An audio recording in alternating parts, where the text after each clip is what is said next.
Good morning, everyone. This is Dawn here for Life Daily with Dawn. We are doing a 7-day series on the passage to a new society, and I've been sharing with you a theme for each of the years ahead. And today we are looking at 2023, so 3 years out from where we are right now. I'm recording this in March, the end of March of 2020. So 2023 is an invitation to the radical reclamation of a whole and heart-centered society through healing, the fourth of 7 wonders of the soul. So this passage is about stepping into the radiant realization of who we are together, and individually and collectively, but in particular, looking at the restoration of a whole society. True healing is cultivated through the restoring of our soul, our individual souls and our collective soul. It's through synthesis and careful observance of the intelligent synchronicities that tell us when something is out of alignment. It's about coming into one accord. That does not mean seamless, no opinions. Rather, that means bringing all voices to the forefront. We are one body, and we must find our way back to the healing of the whole. How will we turn from the terrors we inflicted on one another and live in the truth of our own lives, in our own relationships, in our daily lives, in our communities, and for the whole of humanity? How will we place ourselves at the center of a flower of restoration and allow the patterns of thriving to ripple out from our intention to live with integrity? Notice the words: accord, integrity, wholeness, truth, healing, restoration, rest, the center of the flower of restoration. Those are all important as we, sorry, I'm a little tired this morning. Those are all important as we look toward what the opportunity of 2023 will be. As we're looking at the series, remember, we're looking at the 7 years as a whole, and we're looking at each individual opportunity, each frequency of the years to come. And those opportunities may emerge out of challenges and crises. They may also just naturally be presented to us as the next step in our rebuilding of society. Again, we're looking at a new society, a new era, rich in love. And when I say society, I am not talking just about one nation's society or society at a particular level. I am talking about the whole of society and what it means to live together. And so the opportunity in 2023, the wonder that we're talking about of the 7 wonders of the soul, we're talking, remember, about 7 years, 7 gates, 7 wonders. And so the gate of 2023, the opportunity is to pass into an acknowledgement of a truth we have denied, and that will open the gate to a return to healing and integration and wholeness. And a leaving behind of the society we had created, which was about blame. It was about projection. It was about fragmentation. It was about separation. And so these have been the elements or the experiences that we have co-created that have led to a sick society. We have allowed things to flourish in our midst that are clearly out of alignment with the soul of a healthy society, if you will, a thriving life collectively. And so we're really going to be looking hard at this in 2023. And, when I was, given this, and I was just writing down the little notes from which I am sharing these, it seemed a little puzzling that this one was 3 years out. I'm like, I'm kind of wanting that to be now, as I think most of us, any of you who are watching me, would agree with. And yet what I was shown is that there is a natural process that we must move through. We talked about that a little bit yesterday in terms of the grieving process, the time it will take to realize the depth of the sickness of society and the breadth of it. I do believe in my heart and soul that that's unfolding now in 2020. We haven't seen it. It hasn't broken yet in terms of the public, the masses. being uh, having to confront that. But some of us individually have awakened to that in one way or the other, whether through trauma and tragedy or individual heartbreak and being immersed or what is it called? I can't think of the word, but when you are drawn into something unwilling as an unwilling participant, and then the truth is somehow revealed to you, usually through a connection to spirit. So that hasn't happened necessarily on a broad scale. And so it made a little more sense as I thought through this one today. So 2023, the opportunity, the key word is truth, and the opportunities to return to a way of being that is rooted in healing, integration, and wholeness. So, as we consider this passage and this gate and this wonder, soul wonder of healing, and how we can embody it and experience it more fully, and I want to share too that healing, I think we need to look at that in the broadest definition of that. It's not just about health, and certainly not just about physical health. It is about that, but it's also about thriving in every possible way. And as most of us know, physical health is connected to spiritual health, and as is emotional, mental. It's all one thing, and I think there will be a broadening of our understanding of all aspects of life, and a refocusing on life and the fullest experience of life as the standard. It's not just about fixing one element. It's a holistic approach, and again, not just about the healthcare system, but all systems in society. Because as we are moving toward the restoration of a whole society and cultivating healing, the fourth wonder of the soul, what we're doing is it's a complete reorientation. It's a complete new way, a whole new way forward together that begins with a whole new way of seeing individually, each of us, and seeing ourselves, seeing each other, seeing our communities, seeing our nation, seeing the world, seeing the people that we share this beautiful journey of life with. So the movements, let's talk about that. So the opportunity is to come fully to life and live in full expression. Life is an acronym I use for live in full expression. And so that's always the opportunity. And, where one part of society does not have that opportunity, is denied that, or something is repressed in them, or something is projected onto them, then that's not happening. And we can no longer afford to lie to ourselves about that. We must see the truth. And that truth will lead us to healing and integration and wholeness. So walking in the way of wholeness is the way that we will move forward together. We have the opportunity to embrace a whole new way forward that begins with love, and to shift from really what is sickness in society to healing and to wholeness and to integration. And we do that through three movements: from anxiety to peace, collectively, individually, but also collectively. We're talking about here from anxiety to peace. I don't think many of us would say we've experienced that in a long time, if ever, in our society. From shame to grace. No longer will there be hidden pockets of society where things are allowed to multiply in our midst, and we all have become complicit in this. So complicity to me is a big theme here, in terms of we must confront that complicity, and we must open our eyes and see, and we must do so through the heart, the healing of our own hearts and the opening of our hearts to one another. And that is much easier said than done.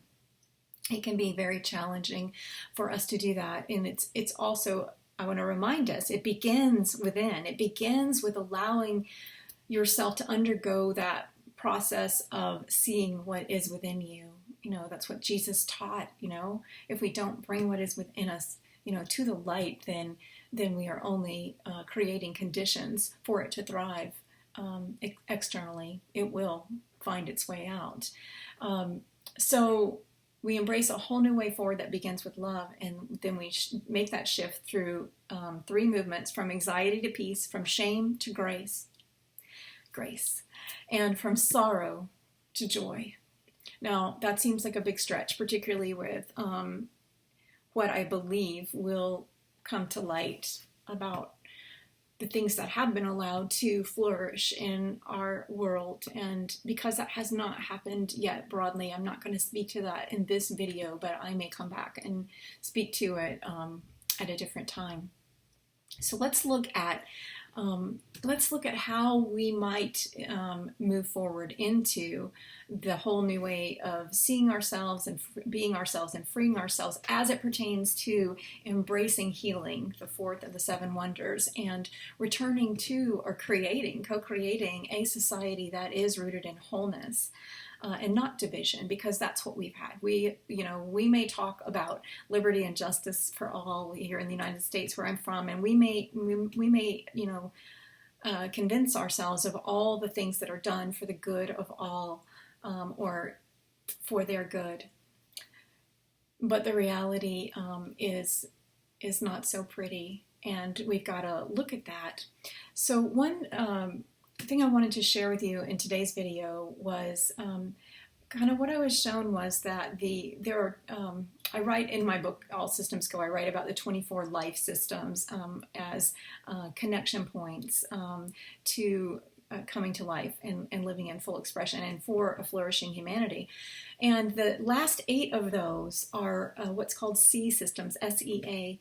And these systems are all about a reconnection to your essential truth. As I wrote the book, it was written to the individual, but what I was kind of shown is that these last 8, all of them really, all 24, but these last 8 in particular will be pivotal in the years ahead, and I think especially in this year 2023, which is all about truth. And so I want to share these with you just as a top-level overview for the year of 2023 and our return to a society, a new era rich in love, and a society that is rooted in wholeness and integration. So again, these 8 SEA systems, these 8 life systems, solar systems, I called them when I initially shared them, are about a flourishing humanity. Hold on just a sec. And these 8 systems will support us as we release anxiety and shame and sorrow for all that has been, because there must be that acknowledgement and that full acknowledgement. I believe that's why, and I'll talk about this more in the 12 Dimension series in April, but I believe that's why there is this image of the flower of restoration. And I talked yesterday about how rest is the portal to restoration. We must give ourselves the space to rest, and that's going to be required for us as a society. In all governmental divisions that we have created, whether that be a nation, a state, a local community, a region, a cultural identity, an ethnic identity, at all of these various levels, we're going to have to undergo this process. So it may not be easy, but it is necessary in order to return to that fullness and to the truth, and to reorient ourselves in that flower of restoration. So if those of you who know the flower of life image, and it's one that replicates out. It's natural. It happens in nature, right? How does nature thrive and grow and flourish? We need to look to nature, and we talked some about that yesterday as well. So let me just share the 8 SEA systems for a return to your essential truth and the love you are at your core. And that's what we need to return to as a society: love. Where is it? Many of us have grown so disillusioned, and disillusionment, we are meant to be free of the illusions. It's time for us to return to the truth and wholeness, and to the soul, and to God, I would say, to a new or renewed at the very least, but I believe it will be new in terms of humanity's full experience of that. Okay, so the 8 systems. Number 1, the inner connection map system. Embrace the sacred mystery of your soul's essential truth, finding faith in your journey of truth. As I share these, think about them as collective movements we will make as well. Number 2, the interconnectivity map. Come together and connect within to the hope of humanity. We talked about hope, and that's going to be the theme of 2021. And why? Why do we do this? So that we might begin again and weave a world of wonder. Yeah, that's the vision. The wholeness map system. Make the journey back to sacred wholeness as you reconnect, reclaim, restore, and realize the truth of who you are is love. The truth of who we are is love. It's just a realization and a return to that understanding, and who we are as one people is sacred. It is a gift that was given humanity. This opportunity to live and to come to life is a gift, and it is a sacred gift. The 4th is very pertinent because it is the healing map system. Turn pain to purpose and make your healing matter. This is the opportunity we will have collectively, particularly in 2023, is to use what we have experienced, what we have been through collectively, to take it all and to see it for what it is, and then to turn that pain to purpose, to create a new era rich in love. The 5th of the 8 C systems is the transformation map system. Make the journey to soulful transformation as you immerse yourself in all that is and grow back toward the ground of God, or toward source, or toward life. Use the words that you feel most resonant. It is all, when I speak about it, it is all one light and one life and one love that we share. And it is nature in and of itself is life and is infused with the spirit of life, and there is a source of that life. It doesn't come from nowhere. So the next is the revitalization map system, also quite pertinent for this year of 2023. Restore your inner light and return the gift of your life's dance. So restore your inner light. That's what we're going to be doing together collectively as we rest in that flower of restoration, and then allow that flowering to begin. But first we need to reconnect and restore the inner light that is within our society.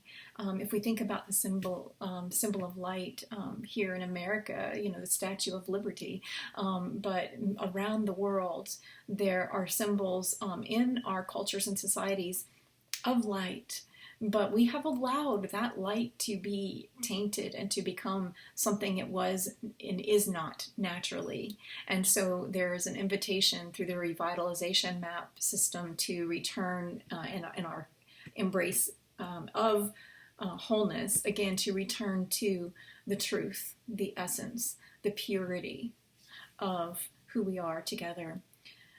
The 7th is the truth map system. Become the alchemist and transmute terror to truth by trusting the grace and beauty of this life. So again, seeing with our right eyes, seeing with our real eyes, realizing that this world, this life, this gift of life, and what we see in one another is in its pure essence beautiful and a gift. And so we can take the places where terror still exists within us and around us and in pockets of society, and it's not always just the obvious. We like to look at places where there's crime and poverty and these, big obvious problems. Well, guess what? That exists in the places that look clean and pretty and neat and orderly, and we got to face that. We can't lie to ourselves anymore. That perpetuates a sick society. That's what has allowed these things to thrive in our midst. So the eighth map system is the beauty map system. See the culmination of your soul's mastery as you become beauty by being a rainbow of light, radiant and resplendent. What does that mean together? You know, how can we see the culmination of our collective mastery, our collective understanding that has led to, over the rainbow, if you will, has led to a new society, a new era rich in love. And how can we create that? By shining, by allowing that beauty to be seen and no longer hiding it in little secret meetings, but allowing it to shine. Excuse me.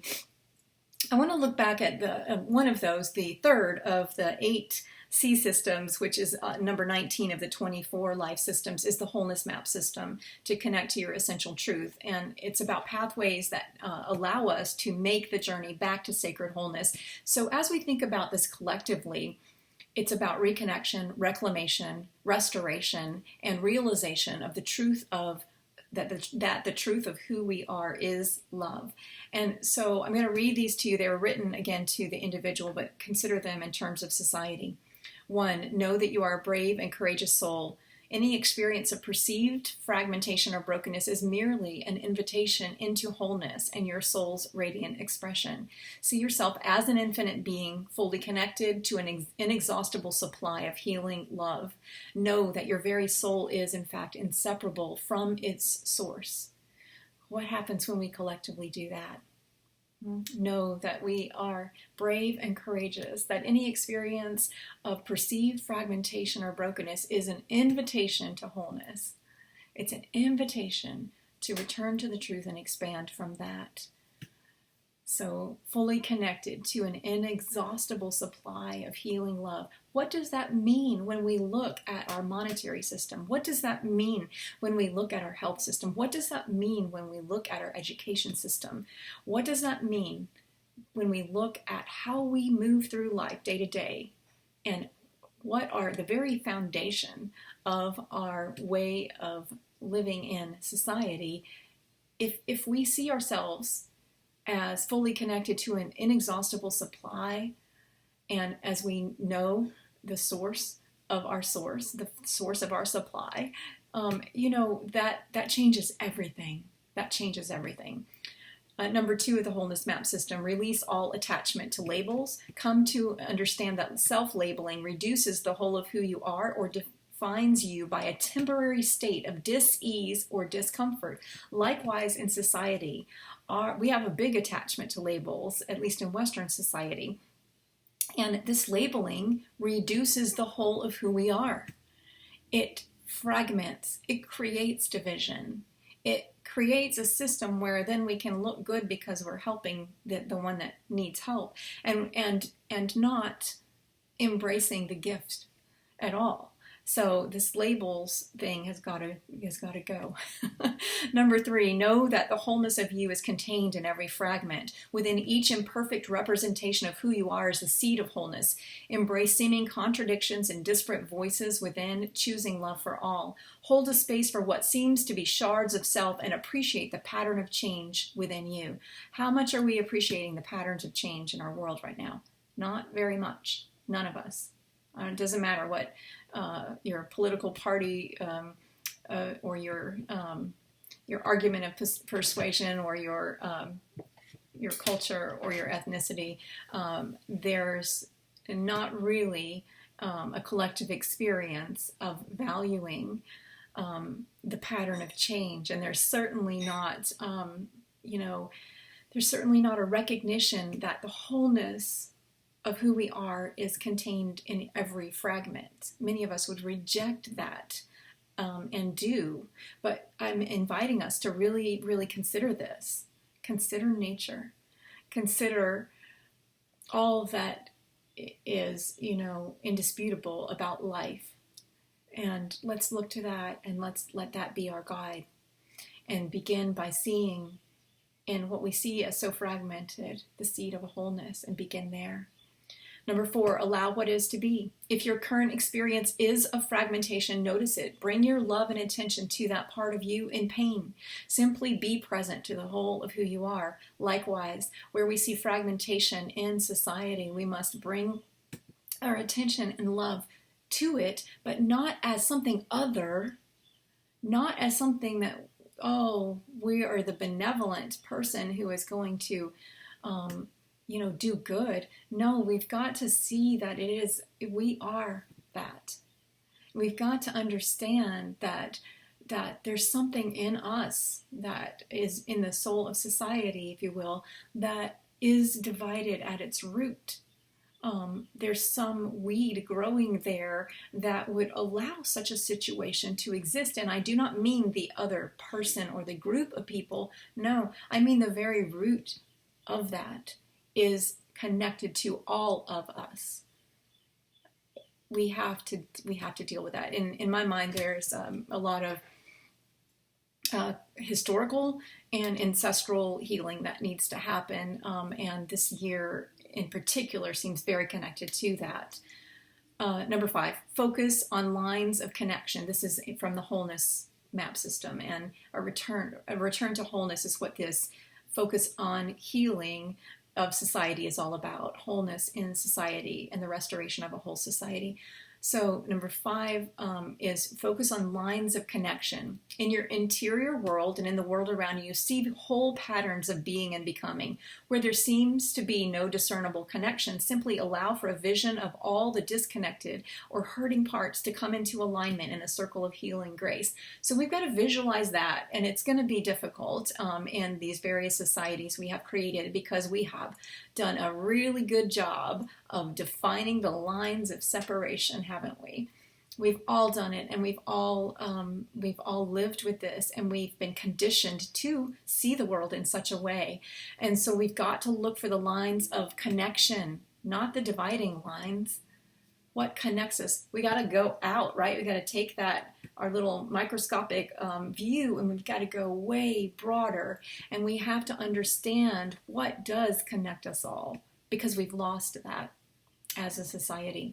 Number 6, let go of all preconceptions. Put aside all you have believed about your pain, discomfort, or suffering. See yourself in a different light, including those parts of you and your experience you previously held at bay or denied. That's a big one for society, because we have all not wanted to see ourselves as that person, that guy over there that's speaking mumbo jumbo.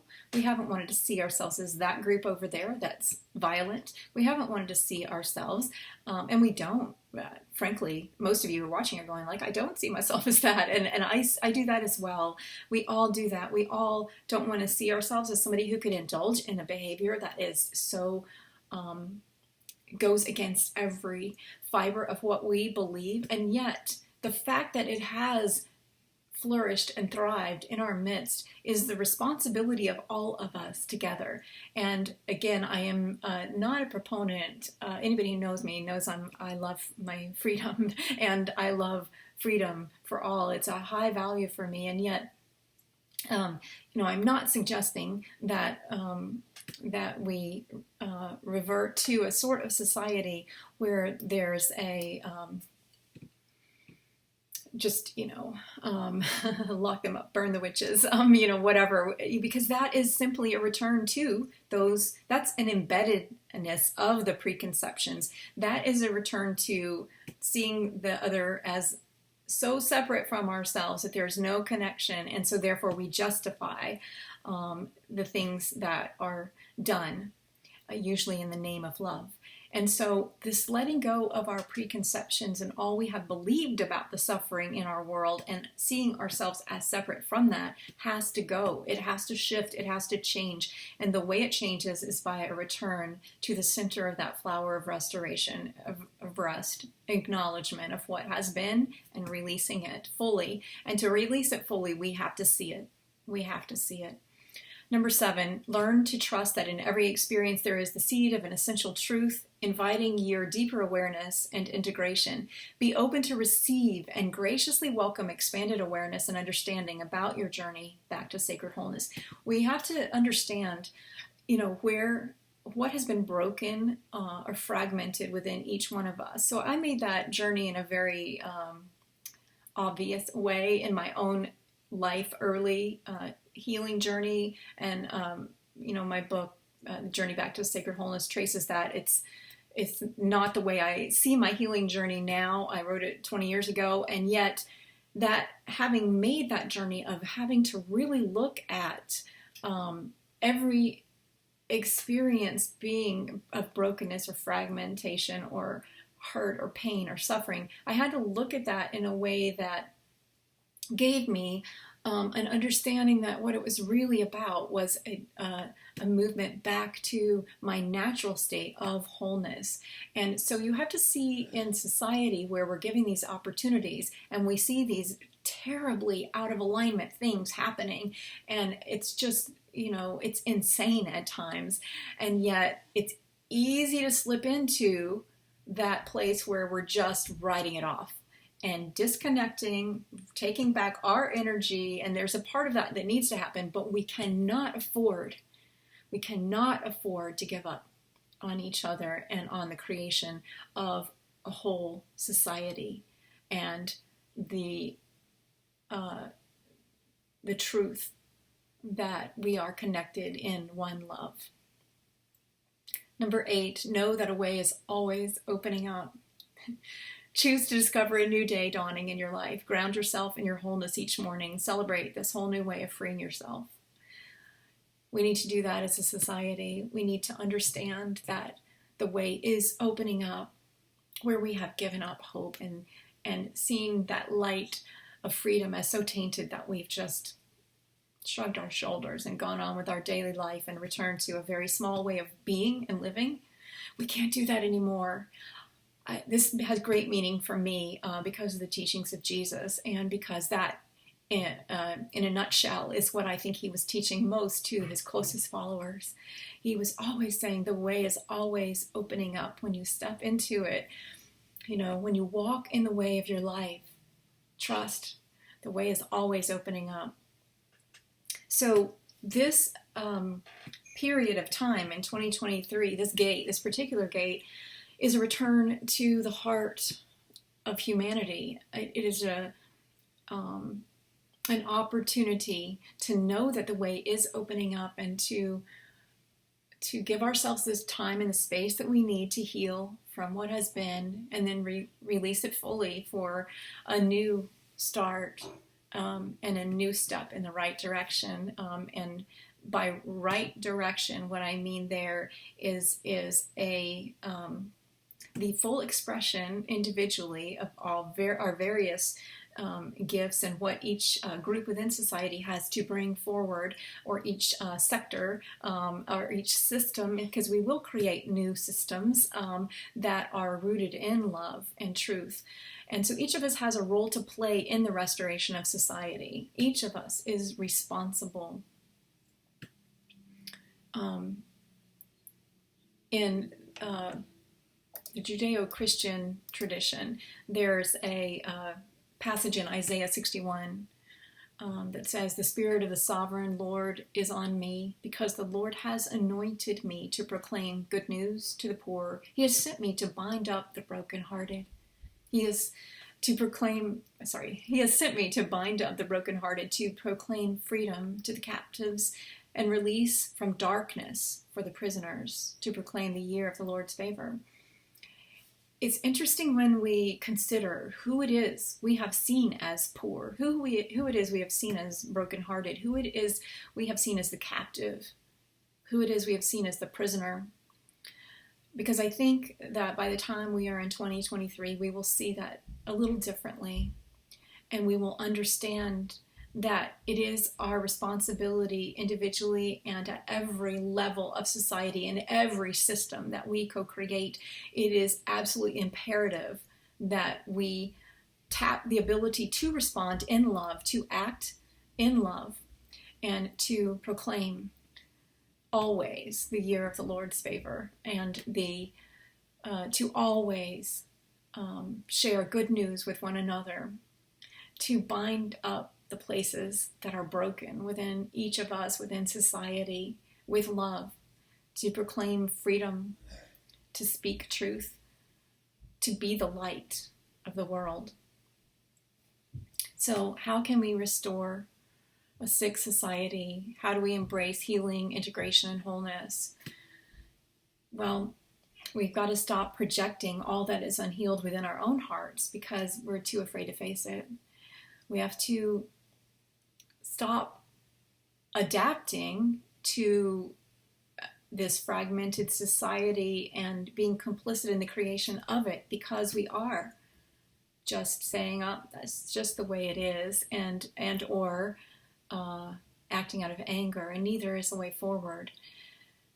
We need to stop rejecting the other inside of us or in our community, and notice where we are planting the roots of fear and allowing it to spring up into division. We need to start finding favor, not fault. Yesterday we looked at this idea that where Jesus was answering the question, who is my neighbor? And he shared the greatest commandment. And so today I want to share with you, I want to close by sharing with you some of his greatest, most beautiful teachings in what was called the Sermon on the Mount. He's teaching about what he refers to as the kingdom of heaven, but this is no kingdom in the way of our understanding of kingdoms, kings and queens, and rules and supposed justice. No, this was a different kind of kingdom, and I believe when we get to 2023, we're going to see the beginnings of that here on earth. It's here now. It's always here. It's always here. It's perpetually available and accessible. It's a way of being in this world that will allow our full experience of that. And but the kingdom of heaven, as Jesus discusses it, it's a way of being that is a complete reorientation based on and rooted in the law of love that he taught. So you can listen to yesterday's if you want to know more about what his teachings were there. But let's read together Matthew chapter 5, the Sermon on the Mount. Now when Jesus saw the crowds, he went up on the mountainside and sat down. His disciples came to him, and he began to teach them. He said, "Blessed are the poor in spirit, for theirs is the kingdom of heaven. Blessed are those who mourn, for they will be comforted.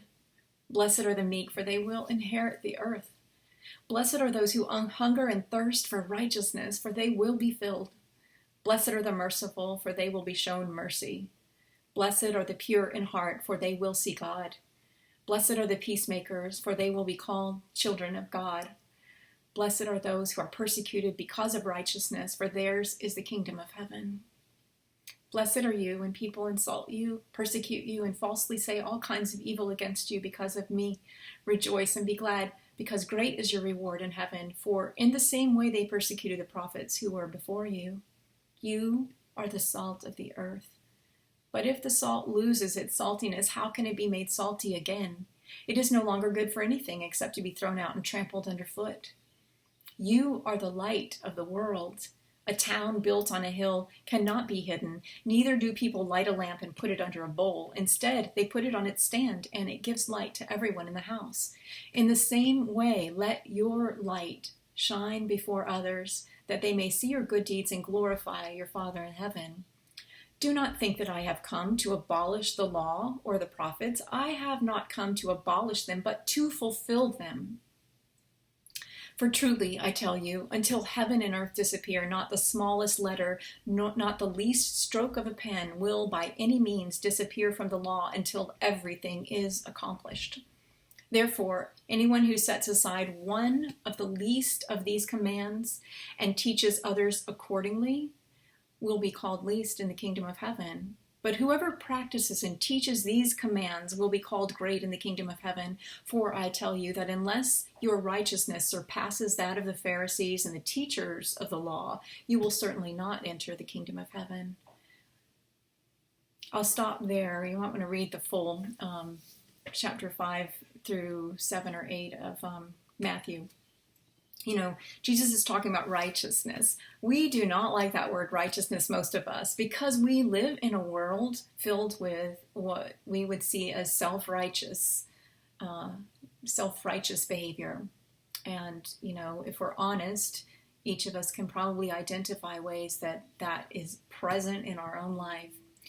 And so the opportunity of 2023 and this really diving into the fourth wonder of the soul, healing, and the movement toward the restoration of a whole society, the opportunity is to take a new look at what righteousness truly is. Not self-righteousness, righteousness. Righteousness, according to the Merriam-Webster dictionary, the true meaning of it is acting in accord with divine or moral law. One accord, acting in accord. This is also the root meaning of the word integrity, integral, integration. There's a great book I read, I cannot remember the name of the author, but on integrity. He's a lawyer. In any case, a return to the inner integrity or integration, integral action, acting in one accord with divine or moral law. This will set us on a path to the healing of a sick society. This will help us to right the ship. This 2020 was about steadying the ship and about that foundation this year that we're in now. And as we sail forward a few years, 3 years into 2023, this will be especially our opportunity as a collective to begin to act in one accord with, I hope, the law of love, but to create a society that works for all of us, that is not just filled with acts of self-righteous doing good for the other and or proclamations made from on high, but so again, politically it's all sides that have been and all groups within society, all systems within society that have not been acting within one accord within each of those, those siloed systems, and within the whole, we see the patterns replicated. It's obvious. And so our opportunity in 2023 is to embrace a way of healing, to walk in the way of wholeness together, and to reorient ourselves in love and truth, and to embrace the 7 wonders of the soul: faith, hope, love, healing, growth, passion, and beauty. As we rest in the center of that flower of restoration and move toward wholeness as the primary